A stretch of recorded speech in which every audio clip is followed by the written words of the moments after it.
असंच बघा टाइमपास म्हणून आता भेळ बनवली मी आता तर इकडं फरसाणा घेतला या आणि कांदा पण चिरून घेतला, एक बारीक कांदा चिरून घेतला, कोथिंबीर घेतली, एक मिरची टाकली आणि वरून आता लिंबू पिळलं तर मस्तपैकी आता मिक्स करून घेते या सर्वांनी खायला भेळ मस्तपैकी असा टाइमपास एक काहीतरी चहा सोबत म्हणून करायला घेतलं या तर खूप छान आणि टेस्टी लागते.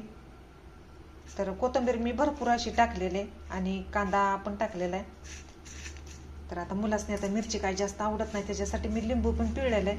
तर छान झालेली आहे अशी भेळ. तर एकदा अशी ट्राय करून बघा. लिंबू मिरची जरी लय नाही टाकली तरी लिंबू जास्त पिळायचं म्हणजे खूप छान आणि टेस्टी लागते. तर कुणाकुणाला आवडते भेळ अशी साधी सिंपलच बनवलेली आहे, लय काय अशी म्हणजे काय पण असं दुसरं काही टाकत बसलेलं नाही, मस्तच झालेले. तर आता टेस्ट करते आता भेळ. चला तर मग बाय.